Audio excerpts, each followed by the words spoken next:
Let's move on to part 3, looking at proactive techniques.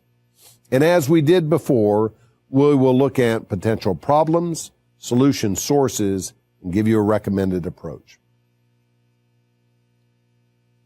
Let's begin with looking at niche networking. One of the potential problems with niche networking is you may have no network to work. You may not have a network because you may have recently transferred here and haven't had time to build a strong network of professional or personal contacts.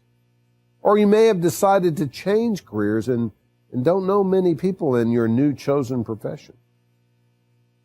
Likewise, your personality may not lend itself to building a network. Either you are shy, reserved, or might find it difficult to engage in relationships. Or perhaps you've just simply been self-centered and have been more of a taker than a giver in relationships. A second problem is you may have call reluctance. Self-promotion is a choice between isolation and initiation. It requires that you overcome the fear of taking the first step, overcome your call reluctance. Today, many people have a fear of fellowship, the fear of rejection, which has led to non-social, non-relational behaviors. This fear of direct human interaction is one of the reasons for the rise of online social networks, where people keep their distance, yet still are connected. Coupled with this trend is the fact that most job seekers are not necessarily sales-oriented. They're reluctant to sell themselves, reluctant to promote themselves. Call reluctance is basically an emotional block that stops you from doing what you intellectually know needs to be done. It is when your heart trumps your head. Over the last few decades, George Dudley, a clinical psychologist based in Dallas, has researched call reluctance found in sales professionals. In his book, Earning What You're Worth, The Psychology of Call Reluctance, he identifies and describes 12 sources of call reluctance. You can find a description of each of these sources in Exhibit 6C in your Seeker's Notebook. Worth the look. Let's look at solution sources for niche networking. And we're going to begin with looking at company contacts. And before we talk, though, about the sources for networking contacts, let's anchor a couple of key concepts. First, business contacts are better than social contacts. Networking is not so much about visiting with friends as it is about building business relationships. Second, when you develop a contact within one of your targeted companies, consider their level. If they are below your position, then you'll want to network for information. If they are above your level, then you'll want to network for an introduction. Don't confuse those two. Well, the first source of contacts should be within the company that you have just left or are still in. They can be found above, beside, and below your position within a company. Let's first look at bosses and boards. Above you are contacts who may be well connected.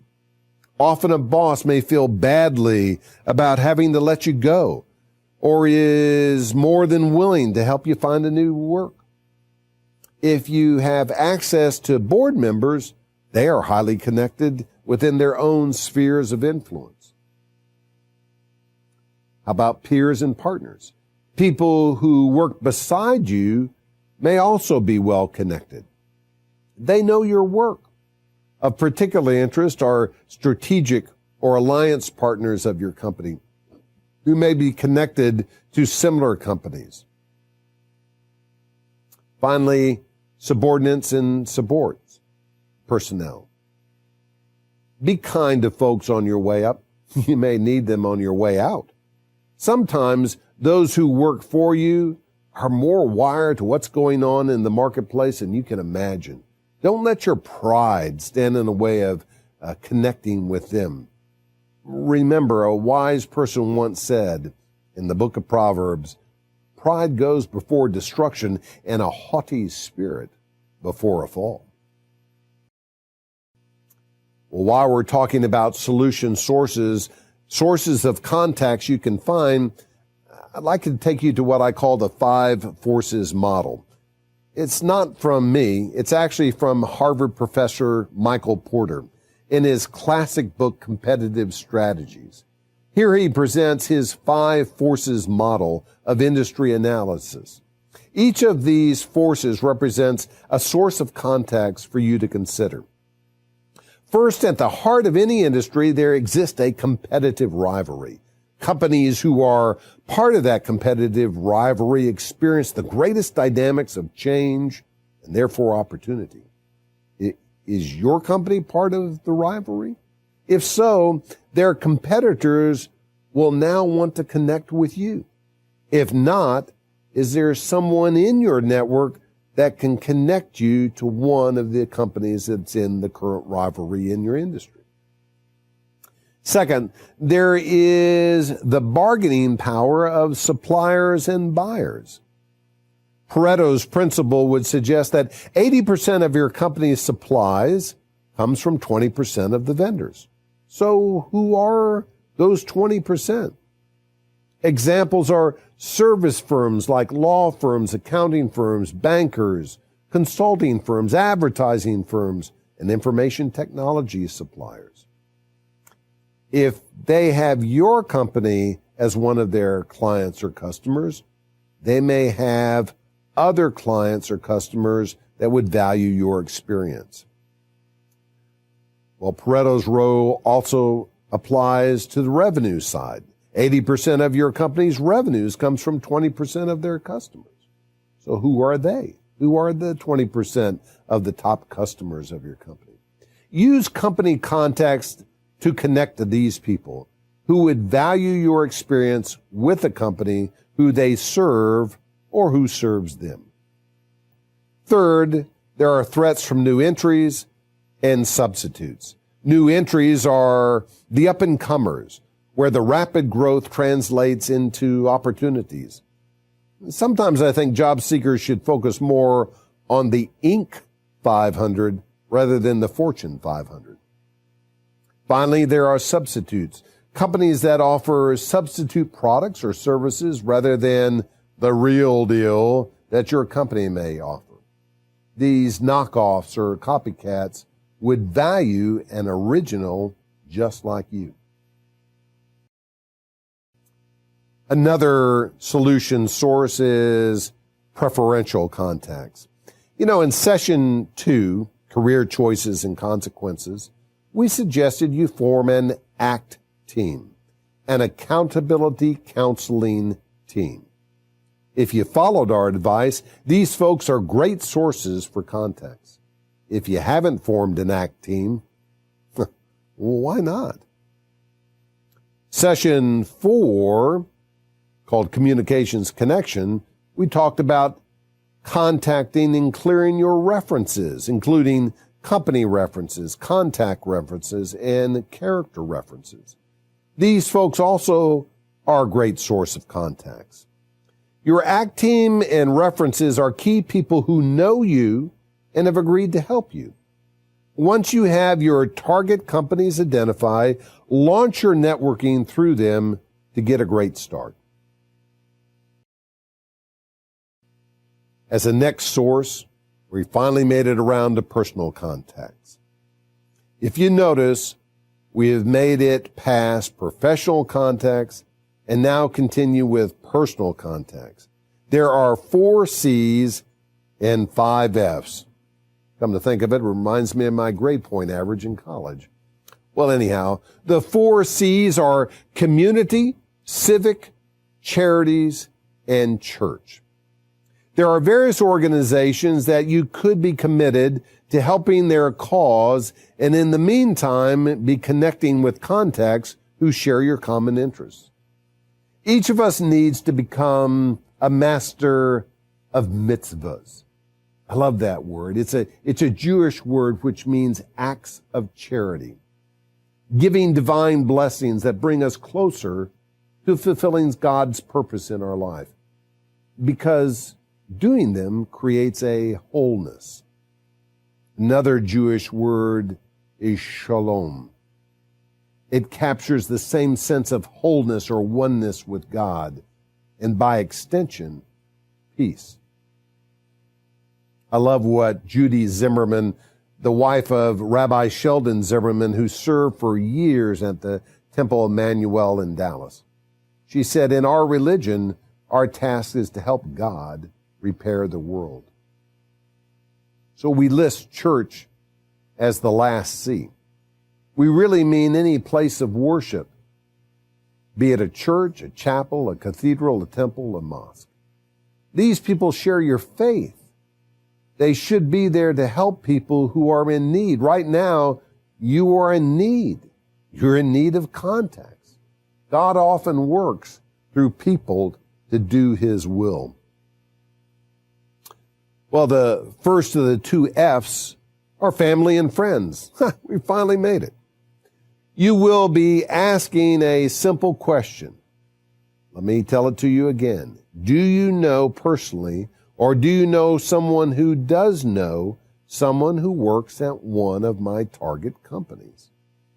Don't assume that your friends and families won't have some amazing contacts to share. Well, what about the third F, folks in the neighborhood? Do you know what your neighbor's work life is like? Are you a member of the Homeowners Association? These folks are contacts literally right in your backyard. And then remember former classmates. Check out your alumni association, both at school and in your city. Renew relationships. Likewise, if you're a member of a fraternity or a sorority, or both, in college, it may be time to renew these relationships as well. Greek life is a great source of context, even if you were a member of Gamma Delta Iota. I think that stood for Gosh Darn Independence. Or a member of the Fire Starters fraternity. I think that's Pi Rho. Not sure about all that. And then finally, our final F, fellowship forums. What are these? Fellowship is when fellows are in the same ship you're in. CTW, Career Transition Workshop, is a fellowship forum. And check out business luncheons open to the public or professional association meetings. The goal here is to mutually support people just like you. Fellowship forums also extend to social media networks like LinkedIn and Facebook. Well, here's another source for developing contacts, what we call new and renewing. Here is a list of potential sources for contacts. First, consider ones who flew over. What do we mean by that? That is, people who have landed a new job. Why are these contacts so good? Well, the answer is they probably are working on several opportunities at the time they took the new job, which means you can chase all the ones that they left behind. In fact, check out the local newspaper. Often they will publish a list of people who have just landed new jobs. They will report that so-and-so, formerly of Company X, is now working for Company Y. Hey, great. That may mean that there is a vacancy in Company X that you might fill. Another way to keep track of people who land new jobs is to network at the Career Transition Workshop. As you help people here, they should help you in return. If you simply come to learn and not to connect, you miss out. Half the value of CTW comes from the podium, but the other half comes from the people. We cannot stress this point too much. Each week, you should complete a networking card, follow through, and make a call. Each week, Find someone to help by sharing what you know and who you know. Now let's consider revisiting reruns. If a contact, let's say, has 40 people with whom he or she maintains regular contact, and let's say he or she gives you 2 to 3 names to connect with, then you only have about 5 to 10% penetration on the first round. If he or she has over 1,000 acquaintances, then you really haven't even made a dent. So what's the point? You need to revisit people that you've already connected with. You need to revisit people that you already have contacted. You need to revisit people that you have a relationship with. Look back, give them an update. See if they will share some additional contacts for you to contact. Finally, there's always work in the crowd. Whenever there is a crowd to work, like association meetings or conferences or trade shows or meetings or luncheons or notables, just kind of work the crowd. Now, some of you feel awkward about doing that. You go, I really don't have any good skills. My social graces aren't that good. I'm always nervous about going into a group with strangers. Let me tell you, I'm real close to that. Sometimes I've referred to myself as an extreme introvert. And let me help you with that definition. As an extreme introvert, it's not that I just want to be at home alone with my family. I'd actually prefer my family not to be there. I mean, that's extreme. It's tough sometimes to just walk into a crowd of people and start schmoozing. So let me help you with that. Let's say you're coming into a room and there are a bunch of tables and there are people sitting at the tables, and just find an empty chair and sit down, and here's how you can just initiate a conversation. Turn to the person to your right, okay? Just turn to the person at your right and just say, is this your first time here? Now, this is a great icebreaker question, because if it is their first time, you've got something in common. If it's not their first time, then you can ask them, well, tell me a little bit about what goes on here. So we'll take that pass. Well, tell me a little bit about what's going on here. I mean, who speaks and what's it all about? And I mean, how many times have you come? And you can start that. But then as you're beginning that kind of a conversation, they're talking to you. You might go, now, do you work around here? Now notice how I've moved the conversation around to work. That's a good idea. You're trying to find new work, and now you've brought the conversation around to work. So you just simply say, so do you work around here? And whether they work close or work far away, you're really just interested in their work. So they go, no, I've come from this area of town, and I'm here. And you go, and what kind of work is it that you do? Now, see how I'm zeroing in on the work here? And they may go, well, I'm the chief operating officer to a small manufacturing company over in that part of town. And now you get to ask the key question, so how's business? How's your business doing in this economy? Now we're really getting to it. I mean, if the thing is growing and going, I mean, they're going to have opportunities, challenges for you. I mean, you're going to move right in. So you ask, so how's business?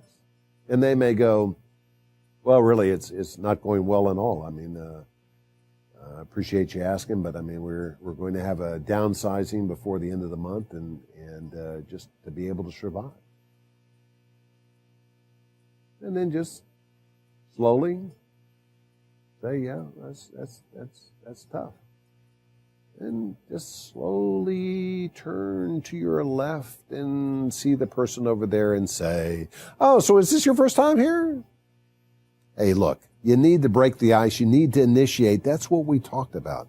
You break up isolation with initiation. So what is our recommended approach to niche networking? Devote up to 3.5 days if you're a big buck person, or up to 1.5 days if you're a little buck person.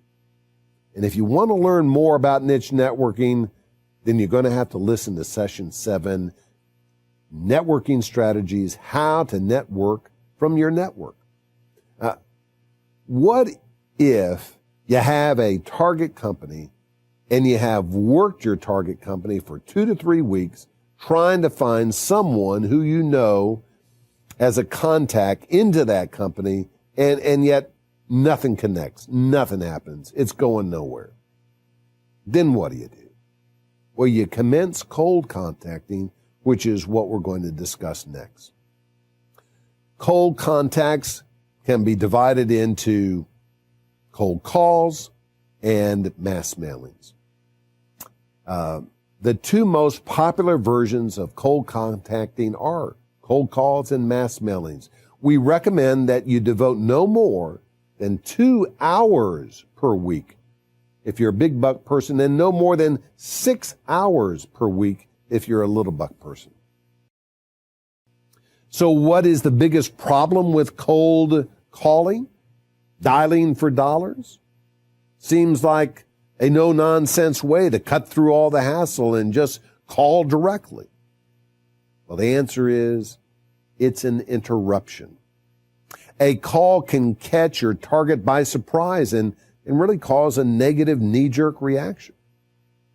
Solicitation with a script is really unreal. Most of us are not actors.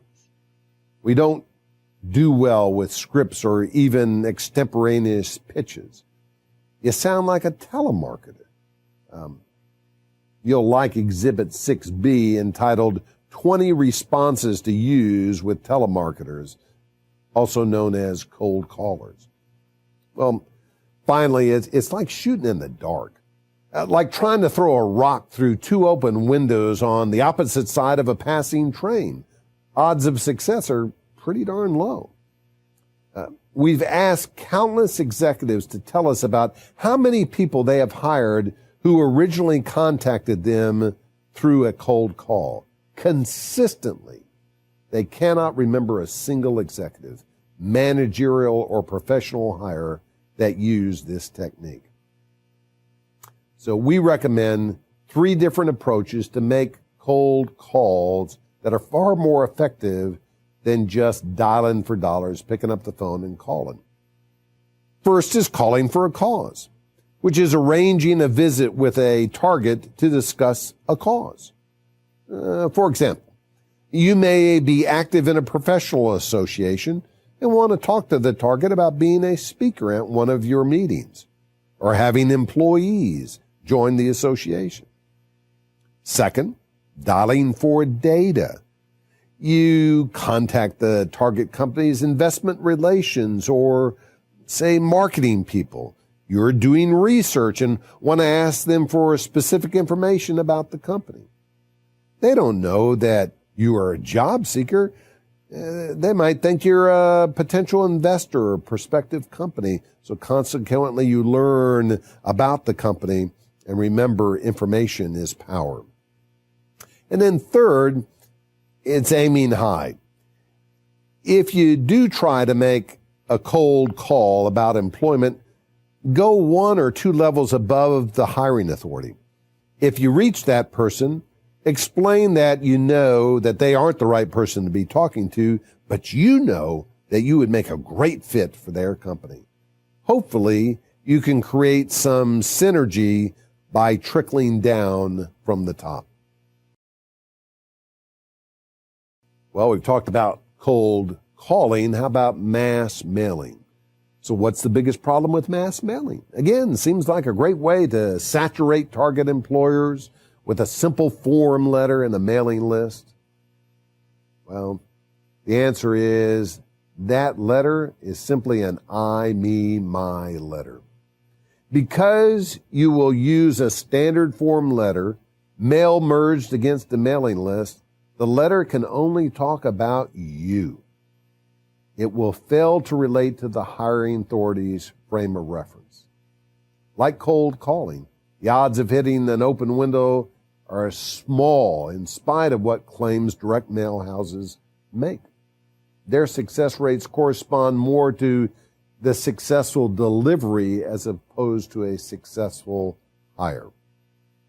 What we recommend instead of mass mailings are managed mailings, which are far more effective. with managed mailings, you research target companies to learn all you can about them in a quick study through publications and people. Then you tailor communications. Based upon what you've learned, you write a letter from the hiring authorities' frame of mind, frame of reference, from their point of view, from their perspective. See Exhibit 4C, the UUU point of view research letter to target companies, as an example of what we mean by a well-researched letter heading to one of your targets. All right, let's wrap up. Let's wrap up with some tasks to do before you get to the next session. Take a look at the action checklist found on page 11 of section 7. Success comes when you put into practice what we've been preaching. As the Gospel of John says, now that you know these things, you will be blessed if you do them. First action item we talk about is figure out how much time and when you will work on position postings. It's easy to hide behind your computer rather than getting out and networking. Block your time and stick to it. Second, while you are busy researching, identify the right kind of recruiters who niche in your niche. Then prepare a cover letter to send out to each of them with your resume. Get this done this week. 3, create and maintain your contact management system. Best on your computer. Load up your ACT team, your references, and all your primary contacts. Then as you meet new people, add to this list. 4, and finally, as it relates to networking, what companies do you think you should target? What companies do you think you should put on your target list? And we'll talk about that more next session. Well, let me go ahead and encourage you one more time that God has faith in you and what you can do with Him. Have faith in Him and what He has done, is doing, and will continue to do in your life. Let's go to Him in a final word of prayer. Let's go to Him in a final word of prayer. God Almighty and Father of our Lord Jesus Christ, we are so filled with joy that we are never making a cold call to you.